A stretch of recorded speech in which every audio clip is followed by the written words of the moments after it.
Hey guys, today we are switching over the 31 from the donor white tractor over to the blue tractor that we swapped the engine for. Now I see a lot of on the forums and stuff like, will a 31 fit, or what's the biggest tire size that'll fit on a stock tractor without any lift or anything like that. Most thoughts are around a 235, but you can fit a 31 with no lift and not have it rub. In today's video, I'm going to show you how to get this 31 on to your stock tractor without having any type of a lift. Now I do have a spacer lift that's going to go into the blue one, but I just don't have time to do it. I don't have the right tools right now. So we're just going to quickly throw these on and massage the wheel well, the inner wheel well, just so that they do fit and don't rub. Now, as you can see, the 31 does go on. The wheel is turned just a little bit right now, but it's not touching anything. And even when I wheel it, it doesn't rub. It doesn't, grab the fender. And this is not even attached. So it's not grabbing this and throwing it out and bending it all up and stuff like that. It's actually just turns, drives, and I drove this for about 3 months before we actually did the engine swap. So today we're going to show you what you need to do, which is actually not very much. Okay, so here you see on the inside of the wheel, we're just going to take that piece right here and we're just going to bend it back a little bit. We're just going to massage that with a hammer, and as you can see, there's lots of room there. You have to remove this inner plastic that was there. That is also going to have to go, but once you do that, then the 31 will fit, and you can drive it, you can wheel it. You're not going to get hard articulation, but you're not going to with the stock suspension anyways. So let's get at that. Okay, another little thing I'd like to share with you is these electric impacts. This is just a little Mastercraft. They're pretty cheap, but they're a really big time saver when you want to actually just take off, swap 4 tires or something like that. It's so much faster just to use an impact. If you don't have another impact, you don't have air, you got to buy the compressor, everything like that. These just plug in and they're quick and simple. Like what?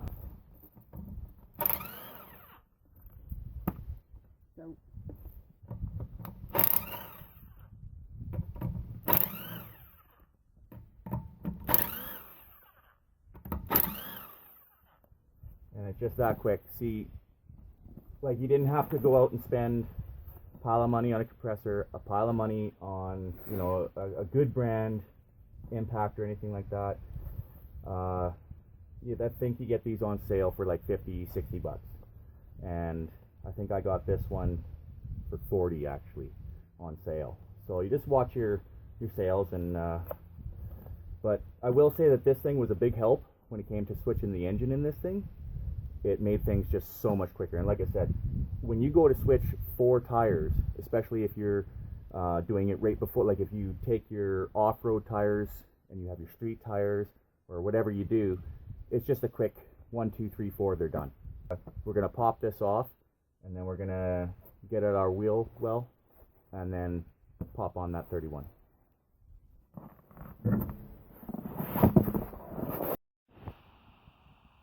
Okay, now I had to take off this plastic runner piece here, and then I realized that this one's not any better. So this is why I'm going to actually replace these fenders, but for right now I could just throw a self-tapping screw in there just to hold it until I can get new fenders.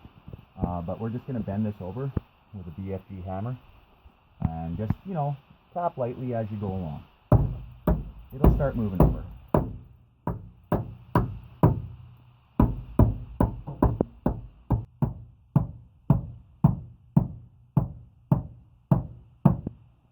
Also, while you're doing it, try to go from, just back and forth, just light taps.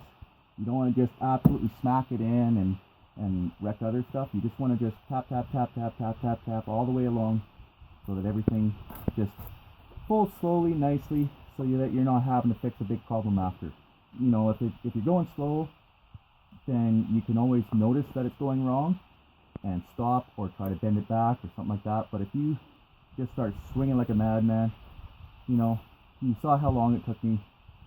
Just a little bit of patience.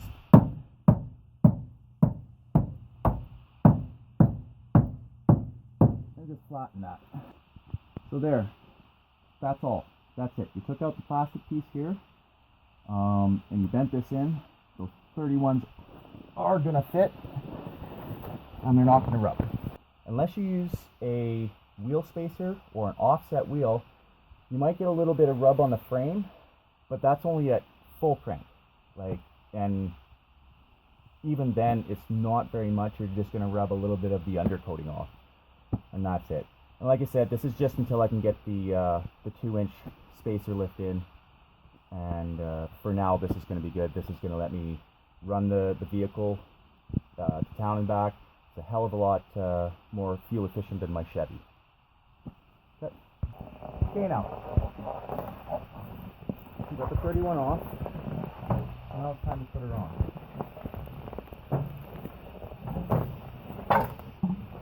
Now, I'd like to also mention that before I said that if you want to use a 31 on a tractor with no lift, I don't recommend going with the offset rim or spacer until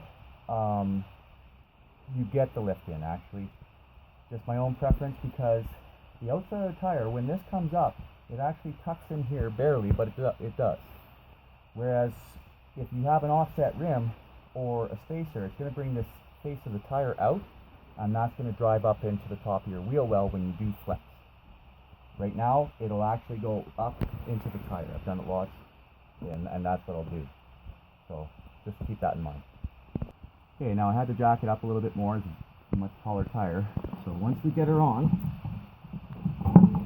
I always like to get at least 2 on right off the get-go, just in case the jack slips out or anything like that. You don't want, it to fall and the tire to fall underneath, because that means the top's coming down and it's going to pin you. So always get, 1 on right away. Don't wait at all.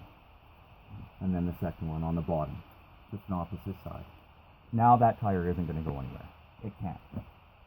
Okay, now we'll just tighten them up. Remember, 2 ugga-duggas. Now when you do this, you want to go this one and then across. You don't want to go in a circle. You want to go this one, across, across, across, across.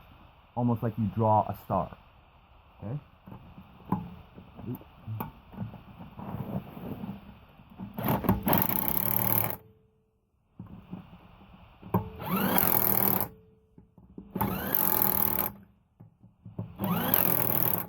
And then hit the pattern again.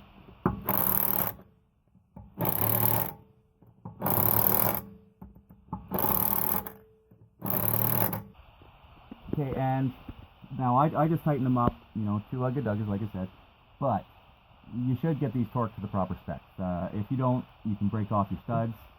It just causes problems later on. So you want to torque them, and you want to drive on it for about 100k, give or take, 100 kilometers, and then get them torqued again, and you should be good. And that's it. Really, you're going to go around and you're going to do the other front side.